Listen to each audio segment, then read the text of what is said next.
نبی اکرم صلی اللہ علیہ وسلم نے فرمایا، کوئی دن ایسا نہیں جاتا کہ جب بندے صبح کو اٹھتے ہیں تو دو فرشتے آسمان سے نہ اترتے ہوں۔ ایک فرشتہ تو یہ کہتا ہے کہ اے اللہ خرچ کرنے والے کو اس کا بدلہ دے، اور دوسرے کہتا ہے کہ اے اللہ ممسک اور بخیل کے مال کو تلف کر دے۔ صحیح بخاری حدیث نمبر 1442۔ نبی کریم صلی اللہ علیہ وسلم نے فرمایا کہ بخیل اور صدقہ دینے والے کی مثال ایسے دو شخصوں کی طرح ہے جن کے بدن پر لوہے کے دو کرتے ہیں۔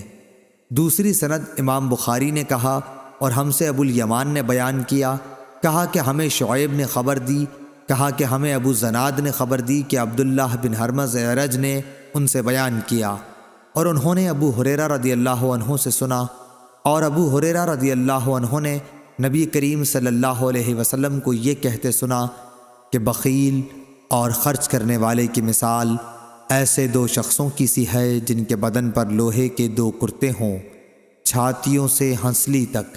جب خرچ کرنے کا عادی سخی خرچ کرتا ہے تو اس کے تمام جسم کو وہ کرتا چھپا لیتا ہے، یا راوی نے یہ کہا کہ تمام جسم پر وہ پھیل جاتا ہے اور اس کی انگلیاں اس میں چھپ جاتی ہیں، اور چلنے میں اس کے پاؤں کا نشان مٹتا جاتا ہے۔ لیکن بخیل جب بھی خرچ کرنے کا ارادہ کرتا ہے تو اس کرتے کا ہر حلقہ اپنی جگہ سے چمٹ جاتا ہے۔ بخیل اسے کشادہ کرنے کی کوشش کرتا ہے لیکن وہ کشادہ نہیں ہو پاتا۔ عبداللہ بن طاؤس کے ساتھ اس حدیث کو حسن بن مسلم نے بھی طاؤس سے روایت کیا۔ اس میں دو کرتے ہیں۔ صحیح بخاری حدیث نمبر 1443۔